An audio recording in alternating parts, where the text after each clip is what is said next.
Welcome, everyone, to Healing Starts Here, conversations that change the way you see health. I'm going to apologize in advance, guys. I've got a little cold today, but this conversation, it's too good. It's too important to postpone.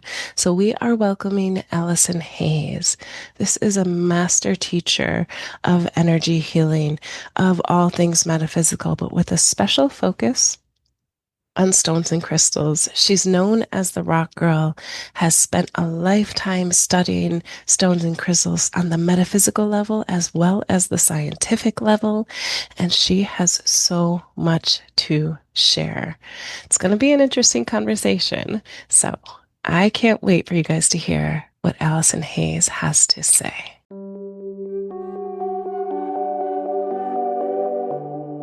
Welcome to Healing Starts Here with Mary Greensmith and Dee Nicole. We believe that healing is bigger than any one modality, technique, or philosophy. It begins with curiosity. It begins with connection. It begins with a willingness to explore what is possible. Join us as we dive into conversations about energy, vitality, homeopathy, intuition, nature, personal growth, and the many ways people around the world are finding their path to greater well-being. Together, we'll meet fascinating guests, explore different healing traditions, and ask the questions that help us better understand ourselves and each other. Because every healing journey starts somewhere, and healing starts here.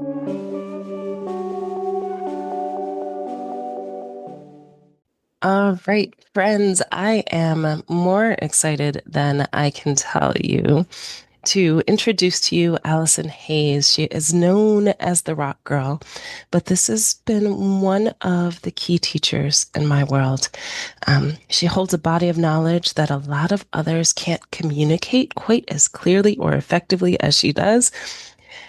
I will let you introduce yourself to our listeners for all the things that you do. And we're going to have a great conversation about healing and how it's approached from the work of stones, crystals, the earth, and all the other things you bring. Okay, thank you so much, Danita, for having me today. I'm super excited to be here and super excited to meet all of you who are listening. Thank you so much for tuning in today. My name is Allison. My friends call me the Rock Girl. I'm a professional psychic. I'm a professional healer, master teacher of all things stone. I have spent 30 years doing this professionally and about 50 plus years working with Mother Earth. And what I do is I like to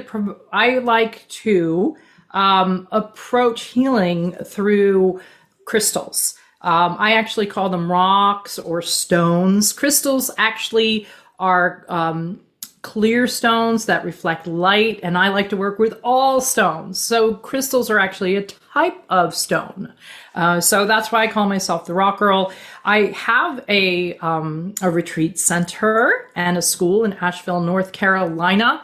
As a lot of you know, we have endured the hurricane of September 2024 that completely wiped us out, and we are in the process of rebuilding, so I'd love to invite everybody down one day. And Danita has been one of my long-term students who is absolutely outstanding, and I love her, and I'm so happy to be here today, and I'm so happy to share with you information about stones.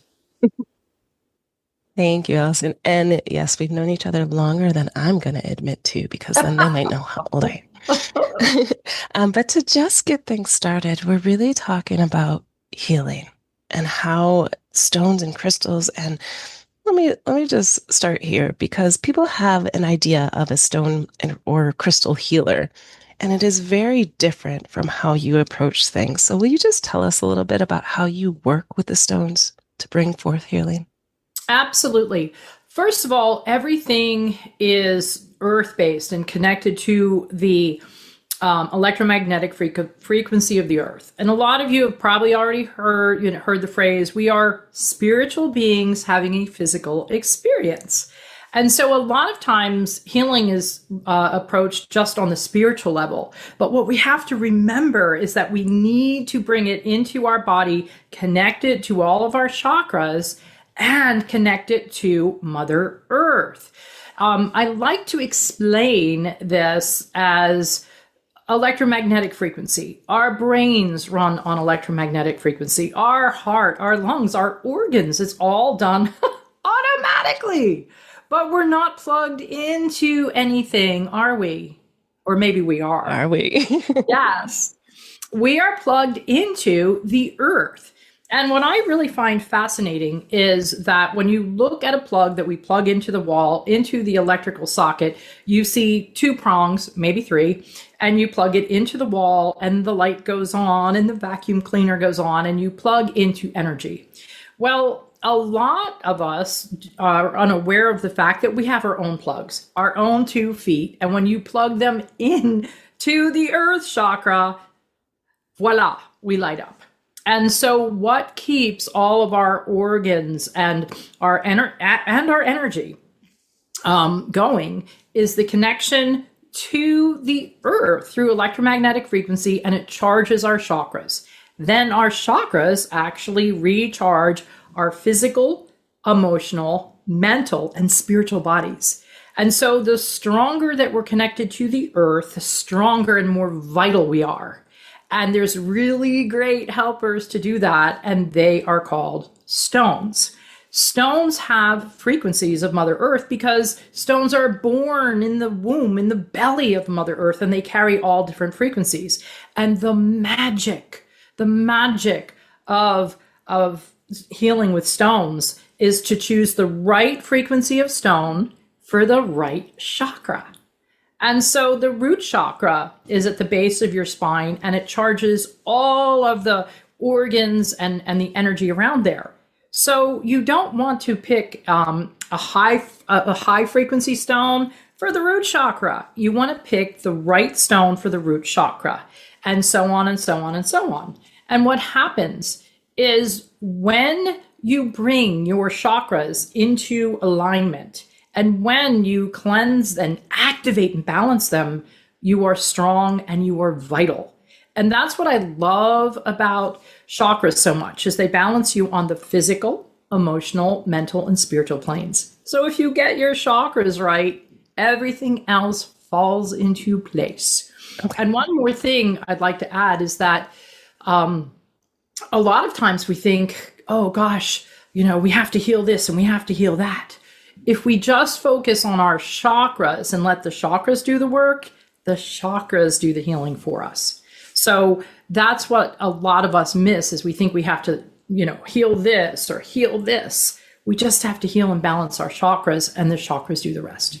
Yeah, I think this is a really universal idea in all of the healers that we speak with, is that it's not actually the thing that does the healing, whatever that is, be that crystals, be that the homeopathic remedy. That thing activates your own system that automatically knows how to heal. I'm just going to underscore that. Yes, absolutely. And so as a healer, no matter what modality you use, the main goal is to make sure that your chakras are healthy, that they're cleansed. And well, let's just dive into what makes a healthy chakra. Okay. Since the chakras are the energy generators for our entire body, not only do they generate the energy within the body, they also create the energy around the outside of the body, which is called the auric field. And so different chakras, like the physical chakras, the root chakra, the sacral chakra, and the solar plexus, they generate the physical, emotional, and mental layers around us. And then the heart chakra, throat, third eye, and crown chakra do the spiritual layers around us. And it's really interesting the way it works, because what happens is that the chakras create the energy on the inside of your body and your energy, and it also creates the energy around the outside. So a lot of people treat them separately, like the chakras on the inside, the energy field on the outside, and they're treated as 2 separate entities, but really they're one. So it's a balancing act of how to keep everything clean on the inside and balanced as well on the outside. And there's two ways that you can get icky chakras or icky energy. If you have an imbalanced chakra on the inside, or if you have imbalanced energy in your auric field. A lot of times people have holes, leaks, tears on the outside. So they can really scrub their chakras and charge them on the inside, but then you have leaks on the outside. So you have to fix those. And stones know how to do this very naturally and innately. Why? Because they do that for Mother Earth. Mother Earth has chakras, and Mother Earth has energy fields around it. A lot of people, I think everybody has seen a rainbow, right? Well, a rainbow, yes, is actually the energy field of the earth. It's a reflection of the chakras. And the only reason we see half of a rainbow is because the other half is within the earth. And so our energy field is so directly connected to the energy of the earth that we can plug into the earth just by connecting to the earth chakra, and then the earth and the stones balance, cleanse, and activate our chakra system and energy field for us. And we can do this every day by just being aware that it can happen and plugging into a modality that works for you. And the stones do that. And Danita, you know that. You've taken all of my courses. The stones, they know how they pick up and they hold the energy of the earth. And then you place them on your chakras and around your auric field. And of course, Danita knows how to do all of that. She's an excellent practitioner. And then you just relax and allow the practitioner to balance your energy, and the stones do a lot of the work for you. You just have to be a precise technician, so to speak. So you were talking about tears and holes in an auric field. How does a person become aware that they have one of these? How do they recognize it? Okay, that is a great question. So it's funny because I'm starting to get red, and when I get red, it means I'm starting to channel energy. So this is really good. This is like real life proof here that energy, can be seen in your auric field. So a lot of times, empaths are a perfect example. If they stand next to somebody, or they get into a room where they're feeling overwhelmed, or they were really in a great mood, and then they went into an environment and came out like this, there's a leak in the chakra system. And so leak in the auric field. And so leaks can happen two ways. They can be torn from the outside, or they can be torn from the inside. So negative energy, let's define negative energy, because everybody hates the word right? Negative energy, it can be anger, fear, grief, a lot of times heavy emotions, but it also can be things that we no longer need. Old thought patterns, a residue from relationships. And so I don't want anybody to think of negative energy as something bad. It's something that just needs to be released. I have a stone teacher. He has passed away in 2011, but Danita is very familiar with him. His name is Bobby.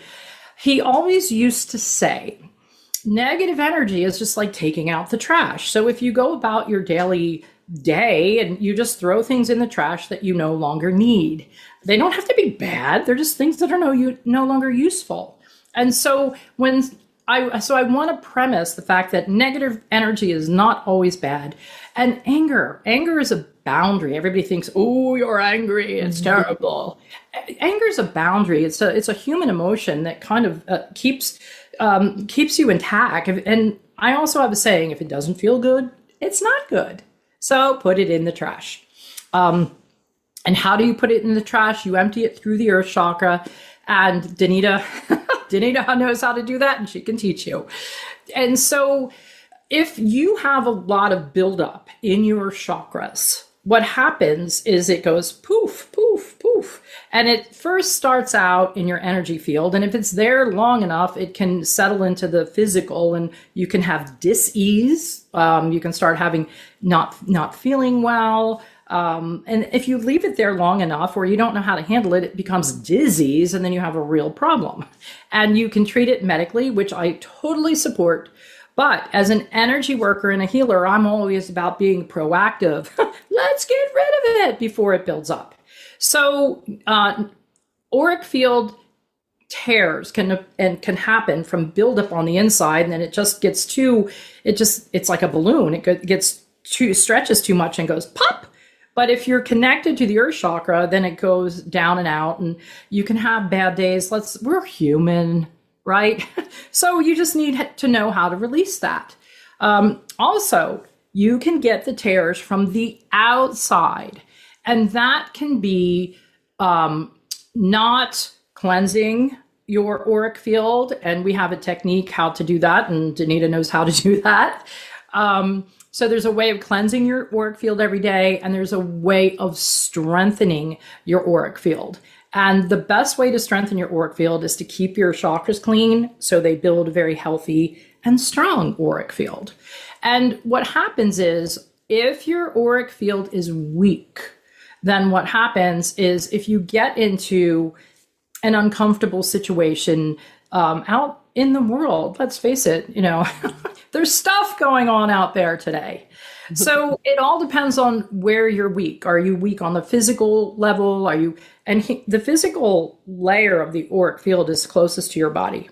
Then outside of that is the emotional, then you have the mental, and then you have the spiritual. And if you ever look at a chakra chart, you'll see all of the colors of the rainbow around your energy field, just like a rainbow.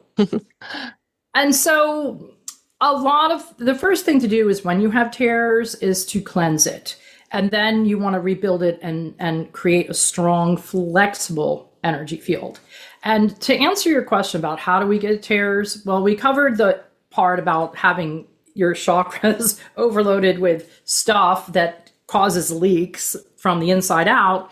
But the outside, you could have weak chakras that create a weak energy field, and then any kind of strong energy. It could be strong positive energy, strong negative energy that you kind of bump into.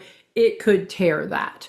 Or you could be in one of the number one causes of tears in the auric field from the outside in is a negative, toxic relationship. Mm-hmm. And we've all had them, right? And it could be family. It could be a work environment. It could be a spouse. It could be strangers. Oh my gosh. Danita, you used to live in New York City. I used to live in New York City. And there'd be blocks where we'd walk down and we're like, yoo-hoo, this is great, right?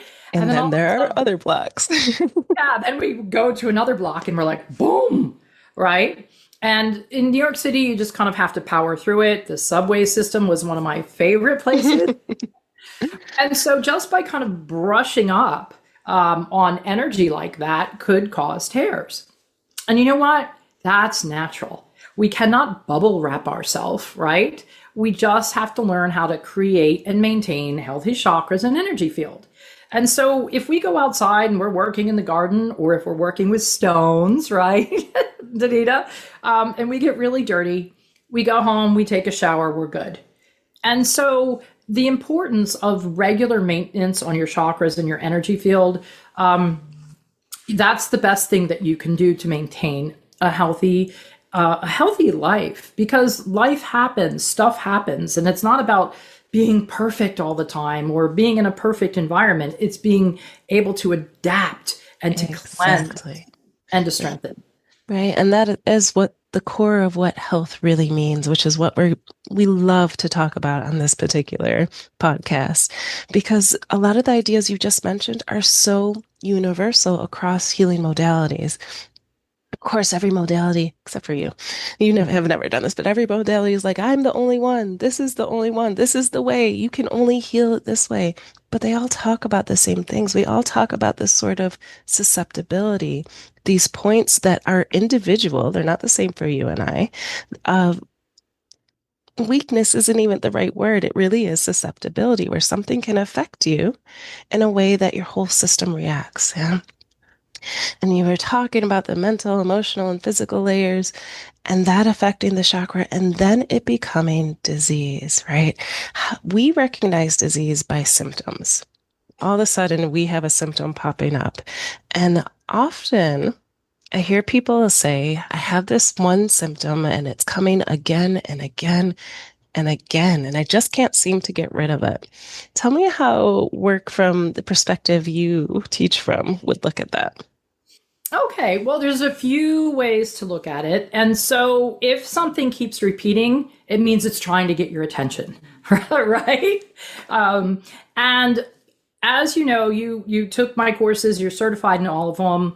And there's the chakra cleansing and keeping your chakras clean on a regular basis. It's just like vacuuming your house or sweeping your house. You don't let things collect.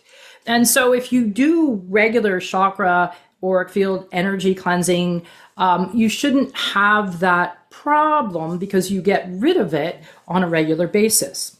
However, if it keeps repeating, even though you're doing your regular cleansing, you want to take a look at past lives, because past lives, maybe we didn't clean them back then. Mm-hmm. And a lot of times the topics of past lives that keep repeating could be toxic relationships, debt, reoccurring debt. Every time you make money, you lose it. So there's a lot of debt there.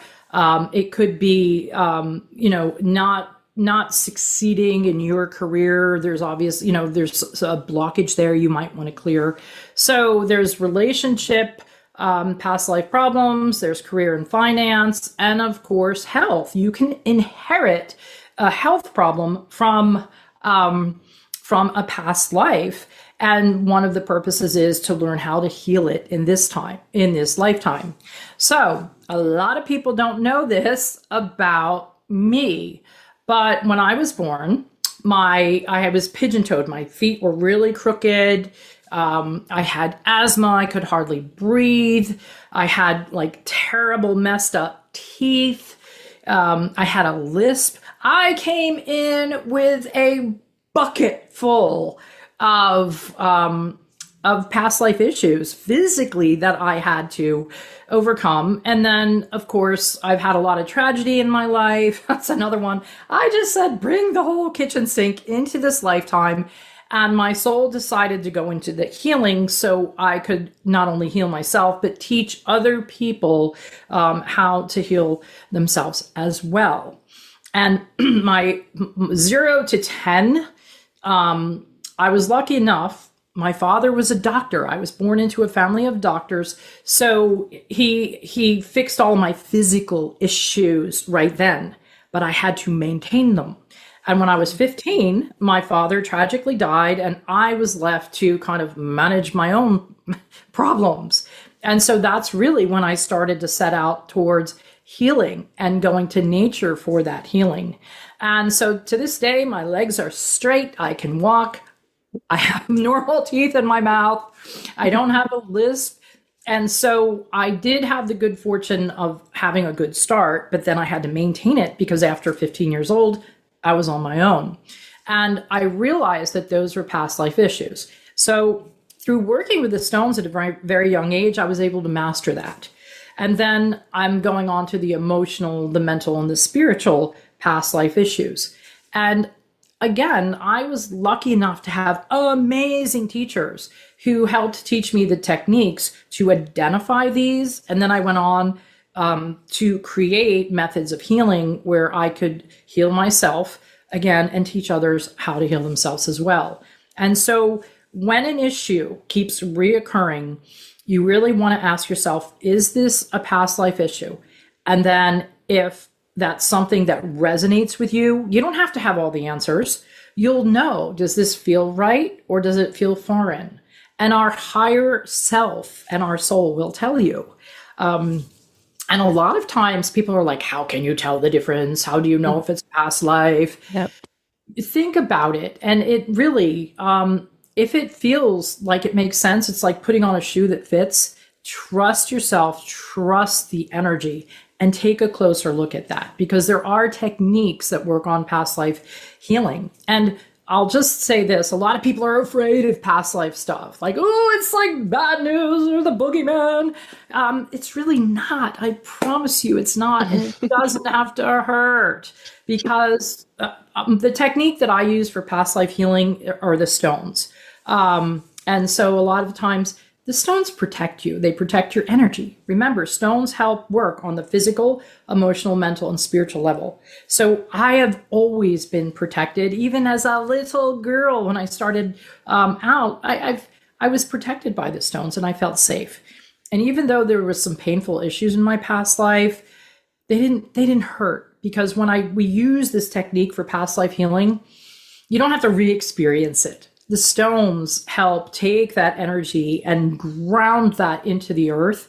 A lot of people are afraid of past life readings, past life healings, but the stones they kind of encapsulate it and they kind of flush it down the earth chakra so it doesn't hurt. And what happens is something magical. Is that, there's more room for something new, right? And another really great way of working with the past life stones, the way that I teach people, is that not only do you get rid of the boogeyman, but you also activate past life gifts and make room for them, and you bring them into this lifetime. And I promise you, I started my healing journey almost blindfolded, right, as a child.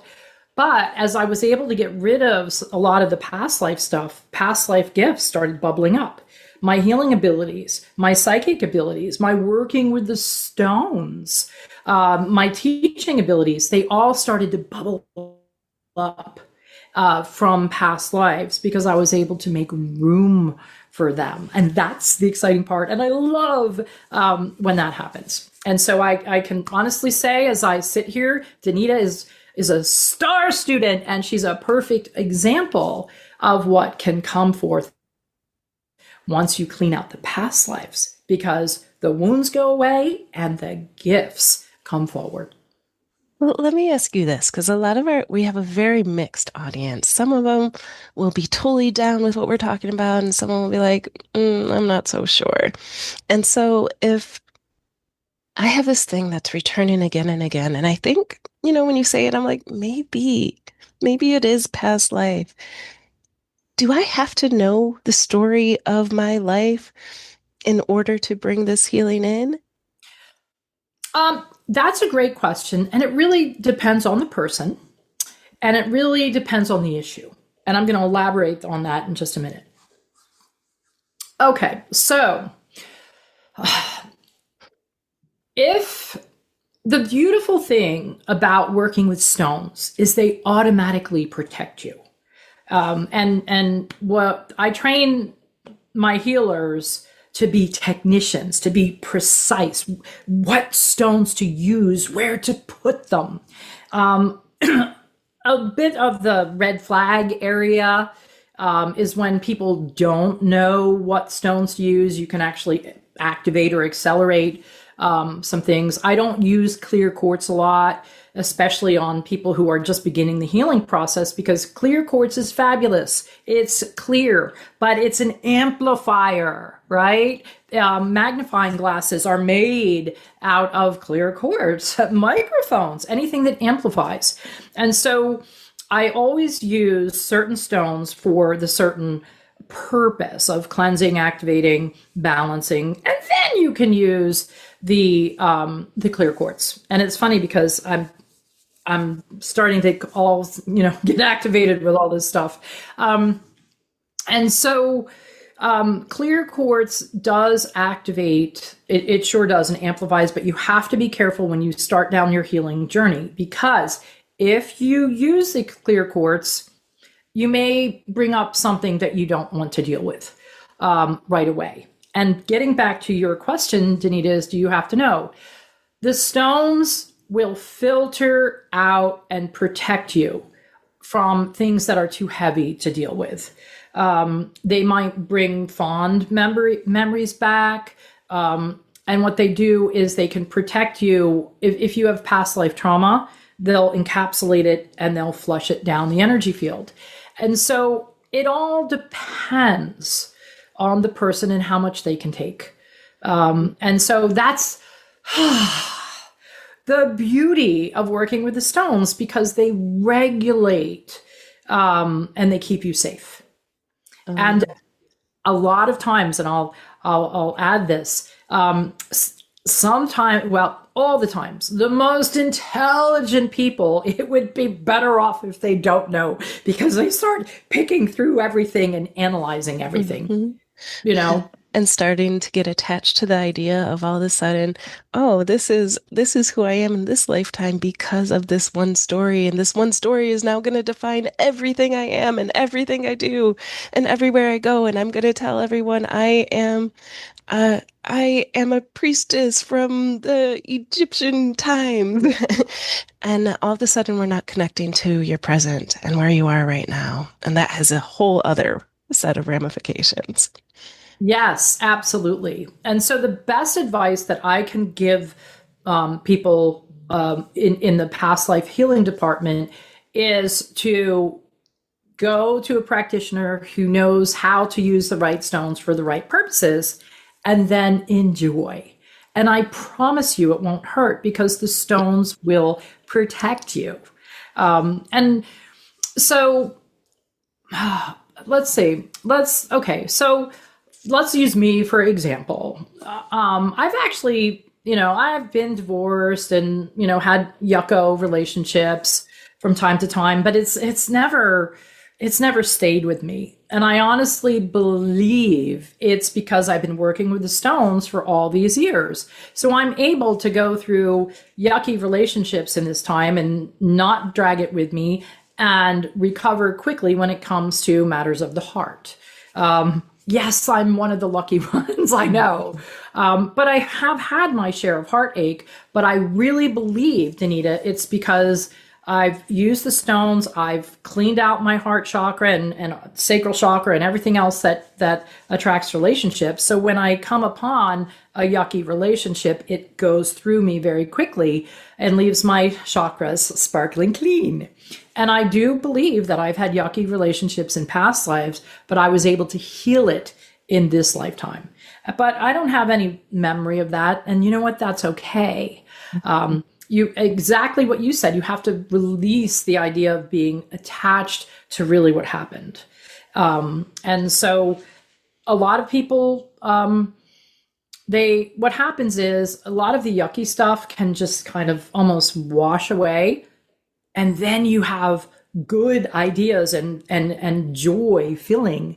And a lot of those are flooding back from your past life gifts. That's why I love this technique of past life healing the most, because it washes away what is painful, and it works. You're not burying it. It works. But then it replaces with the good stuff. I mean, we've had anywhere between 1,400 and 4,800 lifetimes in our soul's journey thus far. And I wanted to focus on the good stuff. And luckily, I was able to create a technique that can do that. So amazing. Listen, we are running low on time for our podcast, but I want to ask you, I'm going to ask you now in front of everyone, if Okay. you would do a part 2 for us, because I know the lingering question is going to be, can you tell me some of the stones that I should be working with? Would you be willing to join us for part 2 to just give a little bit more info on just some exact stones that people can start learning about and start using to connect back to the earth and themselves? Yes, I would love to. I would love to share that with everyone. Okay, and so we will say thank you so, so much to Allison Hayes for dropping so much knowledge on us over the last 30 minutes or so. If you guys want to learn more about her, please, please, please visit her website. It will be down in the comments below. But Allison, go ahead and tell us what it is. Okay, it's a very simple one, thank goodness. TheRockGirl.com, www.therockgirl.com. So do stop by for a visit and stay tuned, folks, because we're building a fabulous retreat center down here in Asheville, North Carolina, and there's going to be some amazing stones that you can come and visit. And I will say, guys, the stones that have come through Allison and through Allison's teachers and her teachers' teachers are truly powerful. There's a lot to say about that and how crystals have been affected by real world techniques, but that's another show. So thank you everyone for joining us for Healing Starts Here. Thank you for joining us for this episode of Healing Starts Here. Hopefully, this conversation began to plant new seeds and ideas of how you view health. Again, we were talking with energy healing practitioner, high priestess of stones. Guys, that's not just lip service. That is actually a qualification that Allison received through years and years of training, both scientifically and metaphysically, which is still science, right? On how to use stones and crystals for healing, for connection, for wisdom. Hopefully you enjoyed this information and will remember to follow us so that we can have lots more of these conversations. If you want to learn more about Allison, check out her website, therockgirl.com. Don't forget the in there. So therockgirl.com. She has a plethora of teachings. It's internationally renowned, internationally on demand. And we were so, so glad that she came to join us today to help us have this conversation about what healing really means. So remember, healing starts here with an open mind, an open conversation, a willingness to explore.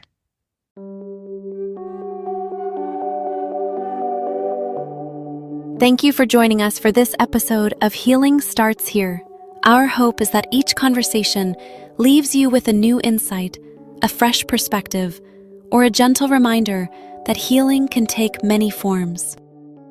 If this episode resonated with you, we'd love for you to subscribe, share it with a friend, and join us again for future conversations. Take good care of yourself, trust the wisdom within, and remember that healing is always unfolding. We'll see you next time. Because healing starts here.